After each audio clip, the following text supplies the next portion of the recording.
નમસ્તે મિત્રો, મારી જે કે વોઇસ ચેનલમાં આપનું સ્વાગત છે। કેમ છો બધા? મને આશા છે કે તમે બધા ખુશ હશો। આજે આપણે વાત કરશું કે પત્નીને મોઢામાં આપવા માટે તમારે શું કરવું જોઈએ।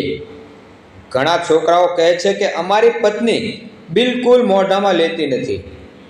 તો જુઓ, આજે અમે તમને 3 વસ્તુઓ જણાવશું। જો તમે આ 3 વસ્તુઓ કરશો તો તમારી પત્ની તમારા એ ભાગને તેના મોંમાં લેવાનું શરૂ કરશે। ઠીક છે, તો વિડીયો જુઓ અને શક્ય તેટલો શેર કરો અને બેલ આઇકોન પણ દબાવો અને સબસ્ક્રાઇબ કરો। તો ચાલો વિડીયો શરૂ કરીએ। જુઓ, કોઈ પણ છોકરીને કે કોઈ પણ પુરુષને તેની પત્ની મોઢામાં લે તે ખૂબ જ ગમે છે। તેના જીવનસાથીએ તેના ગુપ્ત ભાગ તેના મોંમાં લેવો જોઈએ। તેને ચૂંચો ચાટો અને તેની સાથે હાથથી રમત કરવી જોઈએ। તેમની આ પદ્ધતિ ખૂબ જ ગમે છે, ખાસ કરીને જ્યારે તે તેની જીભનો ઉપયોગ કરે છે, તમારા ગુપ્ત ભાગો પર મોંનો ઉપયોગ કરે છે, તેનો હોઠનો ઉપયોગ કરે છે, ત્યારે તેમને ખૂબ જ ગમે છે। પણ આ ક્યારે શક્ય છે? અમે તમને જણાવશું। તે 3 બાબતોથી શક્ય છે। તમારા જીવનસાથી તમારા ગુપ્ત ભાગને તેના મોંમાં લઈ લેશે। છોકરીઓ તેને સમજી શકતી નથી, તેથી તેને ખૂબ ખરાબ લાગે છે।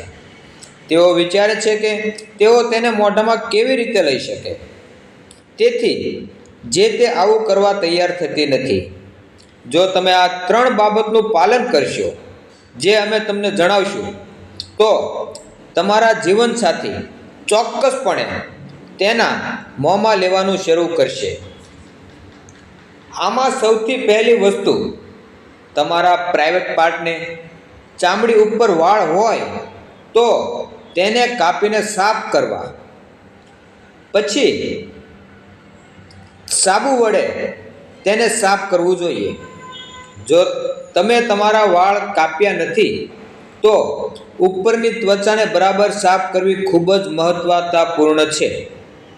કારણ કે જો તમે આ બાબતો પર ધ્યાન ન આપો અને પેશાબ કર્યા પછી પાછા આવો અથવા સ્નાન કરતી વખતે પણ તમે તેને નીચે સાફ ન કરો, તો પરસેવાના કારણે અથવા પેશાબ કરતી વખતે તેના કેટલાક ટીપાં ત્યાં જ રહે છે, જે એકઠા થાય છે અને ત્યાં એક સફેદ પદાર્થ એકઠો થાય છે, તો તેના કારણે ગંધ આવવા લાગે છે, જેનાથી તે ખૂબ જ ગંદુ લાગે છે।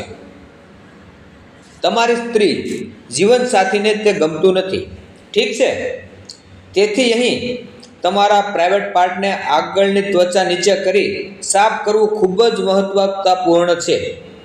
જ્યારે પણ તમે પેશાબ કરવા જાઓ છો ત્યારે તમારે તેને સાફ કરવું પડે છે। જ્યારે પણ તમે સવારે સ્નાન કરી રહ્યા હો ત્યારે તે સમયે નીચે પોતાને સાફ કરવું જ મહત્વપૂર્ણ છે। તેથી તમારે આ ધ્યાન રાખવું જોઈએ, તમારા ગુપ્ત ભાગને સાફ રાખવો જોઈએ। અને બીજી વાત એ છે કે જો ત્યાં ઘણા વાળ છે તો તે કાપી નાખો, તેને ટ્રીમ કરો। જો તમે તેને સંપૂર્ણપણે સાફ ન કરી રહ્યા હો તો તેને ટૂંકા રાખવા જોઈએ। ત્યાં સંપૂર્ણપણે જંગલની જેમ રાખો છો તો કોઈ પણ છોકરી તમને જોઈને ડરી જશે। તો તે આ રીતે જો તમે સાફ રાખશો તો તે વધુ સ્વચ્છ દેખાશે, તે સ્પષ્ટ દેખાશે। તેના કારણે તમારી સ્ત્રી જીવનસાથી તમારી પાસે આવે છે અને તમે તેને કહો છો, પછી જો સાફ દેખાશે તો તેને મોંમાં લેવા તૈયાર થશે। ત્રીજી વાત એ છે કે તમારે ક્યારેય તમારી પત્ની પર દબાણ ન કરવું જોઈએ। તમે તેને પ્રેમથી સમજાવી શકો છો કે હા, આજે બધું સાફ છે, મેં તેને સાફ કર્યું છે, તમે તેને જોઈ શકો છો, અને જો તે સારું લાગે તો તેને તમારા મોંમાં લઈ શકો છો।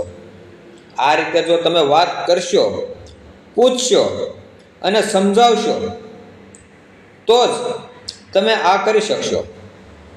અને તમારે આવું કરવા માટે બળજબરી કરવી નહીં. જો તમે બળજબરીથી કરો છો, જો તમારો પ્રાઇવેટ પાર્ટ ગંદો છે, તો તે ત્યાં જ ઉલટી કરી દેશે. દોસ્તો, પછી તે બીજી વાર આ કામ કરવા તૈયાર નહીં થાય. તો આ 3 બાબતનું પાલન કરો. તમારી પત્ની દરરોજ તેને મોંમાં લેવા લાગશે. મને આશા છે કે તમે અમારી વાત સમજી ગયા હશો અને તમને માહિતી ગમી હશે. તો કૃપા કરીને ઝડપથી લાઈક કરો, ફોલો કરો અને સબસ્ક્રાઈબ કરો અને વિડીયો શેર કરો. આવા જ કેટલાક વધુ વિડીયો અને કેટલીક વધુ માહિતી માટે મળશું. ઠીક છે, બાય, ગુડ બાય.